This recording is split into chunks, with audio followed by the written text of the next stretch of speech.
Hello everyone, welcome to another BBL Supercoach video. Today we'll be going through the batsmen and bowlers, the all-rounders, the big boys. Alright, it's the players that will obviously bat and bowl, therefore the opportunity to score more points. Okay, but before we get into that, let's have another look at the fixture. So just a reminder, we've got Heat with a triple game, Renegades, double, Stars, double, Scorchers, double, Sixers, double, and sorry, I should mention as well, round 2 Strikers, double, and then a bye. Heat have a bye, so after round 1 and 2, probably get rid of all the Brisbane players. Anyway, I'll go through all my strategies in my next video, which will probably be Sunday night, where I'm going to do my first team reveal. Anything you see where I've selected players, just ignore, because it will change. Also, Renegades and Stars have a round 3 double as well, and Stars have a bye. Alright, so yeah, we'll just stick to the first 3 rounds. Alright, so let's get into it. Alright, where are we? Classic. And let's look at... Whoa. No, I want to look at the players. Not doing the team reveal yet. No. Alright, so if we filter... Let's do DPP only, and we're just going to highlight bowlers. Okay, because there's no such thing as a batsman wicketkeeper. Not yet, anyway. So, got 22 players to go through. Alright, let's start. Now, Matt Short, number 1 bat bowler. 244. He opens the batting, scores runs, and he bowls and takes wickets and takes catches too. So he's got he's got the double game round 2. So we've got to work out a way to get him in round 2. I'm not going to start him, because if I start him, you probably have to stay on the bench, and 244k is way too much to be starting on the bench. Okay, next up, Mitchell Marsh. Now, 197k. I'm sure he's going to be part of the test side. This is one other thing we've got to consider. Round 1, I think the first test against Pakistan will be going on, and also a Prime Minister's 11 game, which is just before round 1. So selection of our teams will rely heavily on that. So back to what I was talking about. Mitch Marsh, he will probably be in the test side, so yeah, probably not really worth discussing, but if we can get him in, man, he'll score hundreds for fun. I remember I had him a couple of years ago, and I loved it. Alright, so yeah, if he's in, which he likely won't be, I'll have to find a way to get him in round 1 for his double. Okay, next, Michael Neser. Now, Michael Neser, I believe, his partner's just given birth to twins, so congratulations, Michael and family. And yeah, pending selection. So obviously, as you see, I've got the captain on him because he can bat, bowl. You know, he's a pretty good single round player. But if he can manage to play 3 games, you know, again, pending selection for the PM's 11 or test squad, you know, he is, the locketiest lock that ever locked. Alright, so next, Tom Curran, 180k. He's definitely worth a look.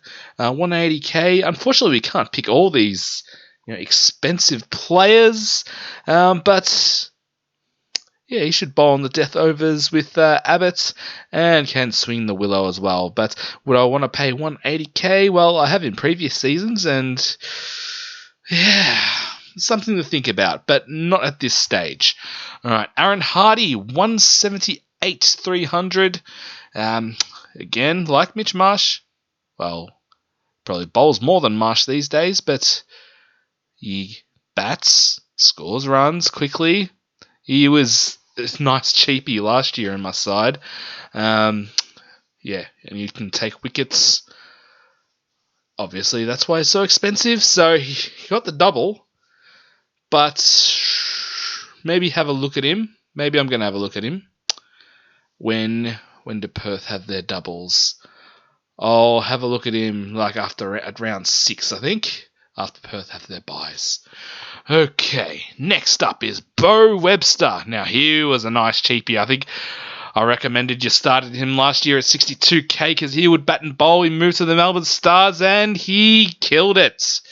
All right, and killed it so much so that his now starting price is 173k on the dot. Now, I don't want to have too many Stars players because they have the bye next round, but I want to hold my Melbourne Stars players because then they have a double game round 3 and another double game round 5. But I have 2 players at the moment that I'm probably going to stick with for the same position, which we'll talk about them later. Okay, moving on. James Basley, he's moved from Brisbane Heat to the Adelaide Strikers. Bat bowl 165, probably a bit expensive for mine. I'd say he'd have the same role as he did at Brisbane, like bat, 7, 8, and bowl, which usually means it's a pretty good role. But I just think there are other options. We can't, like I said before, we can't fit all these guys in, unfortunately. All right, next on the list, Daniel Sams. Now, he has been, in past seasons, VC options in a single game round. He'll open the bowling, he'll bowl the death overs, get cheap wickets, can take a good catch as well, and he can score runs very quickly in the lower order or towards the end of an innings.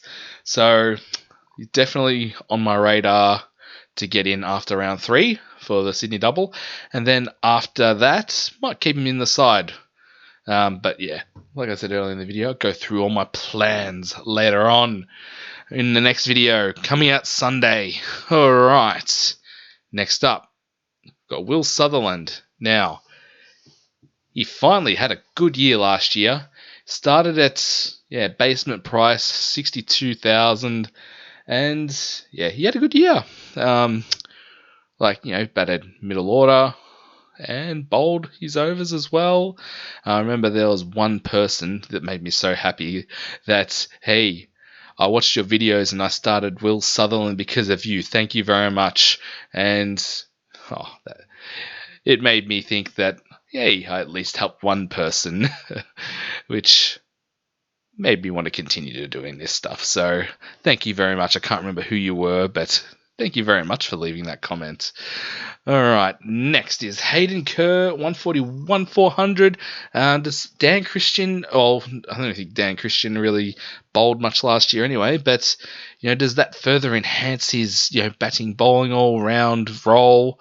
Is he injured at the moment? Not sure. But he's definitely one that I will be looking at as the season gets closer. Okay, Travis Head. Well, got him in the side last year. He did do very well for me. Man, but I forgive you because you took a couple of wickets against South Africa last night and you made some quick runs and got us into the World Cup final. So that's okay, Travis. That's okay. But I'm not going to pick you. And you're in the test side anyway. Alright, so enough of that. Next is Jamie Overton. I might have a look at him round 1 and see what his role is because I'm not really sure what it's going to be. And might bring him round 2 for the double. Okay. He's the English player all-rounder, obviously because he's bat bowl. Alright, the next one, Glenn Maxwell. Oh boy. I reckon he should be in about 100% of sides, especially after that, 200 not out against Afghanistan on one leg. Bloody hell, what an innings.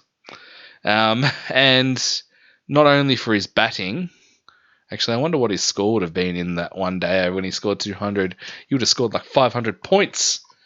All right. And not only for his batting, but his bowling as well. And bowling and fielding. So he can do all three. He should be in everyone's side. 100% of sides. I can't see it. He's the percentage of pick sides here because I'm too cheap to get Supercoach Plus. I really should get that. All right. Next. Marcus Stoinis. As you can see, he's in my side at the moment. He's another 116,700 player. And also, Glenn Maxwell didn't play last year in the Big Bash. So he is massively underpriced. He's usually like a 180 plus K. 180 plus K. 180K plus to start the year. So he is just massive, massive value. Stoinis hasn't had the greatest World Cup, but he'll open the batting, should bowl a few overs. He might be value as well. So, because these guys are cheaper, I've actually, picked them instead of Bo Webster. All right, on to Agar, 106, 300. Didn't have the greatest year last year. I think he's injured at the moment. I think he has a calf injury. And, yeah, unfortunately, won't be picking him. Might open up a spot for another person who we'll talk about shortly. All right, Paul Walter, 105k. Bat bowl, Brisbane Heat. Now, this could be a very interesting one because if, say, I'm not sure what he is. He more of a bat or a bowler?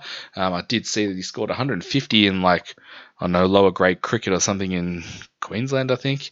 But he would definitely want to see if he's picked, and especially if depending on who's picked in the PM11 game, he might get a game. So one to keep an eye on. He is definitely on my watch list. Rehan Ahmed, the English spinner, I think he is. He won't be. He's playing over in England. In the Caribbean with England, so he won't be available at the start of the season. And Sydney Sixers only have a double at the start of the season, round 1. So, I guess at 105 he could be value when he comes in, but not for now. Joel Davies. Now, he's one that I don't know a lot about. I know he is Oliver Davies' brother, I'm pretty sure.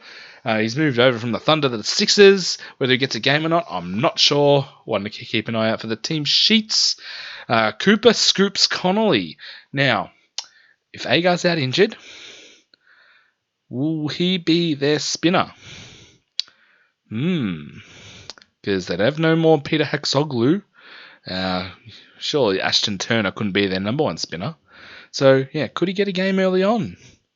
Could he be good value at 70 plus? 70k. Why not keep doing that? It'll be interesting to see when the teams are named.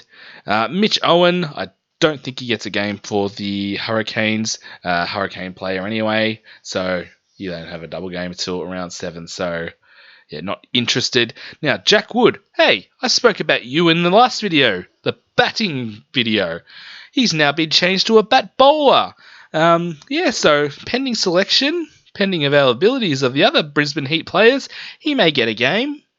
Don't think it's likely, but hey, if he's in, I'll definitely be interested. Keep an eye out for that. And Nikhil Chowdhury, Indian. He's played a couple of List A Indian games, I'm pretty sure, but other than that, don't really know too much about him. Not sure if he gets a game or not. Okay, but 42k bat bowl. Hey, could be handy as a loophole player, if someone wanted to do that. Alright, so that's the end of the video.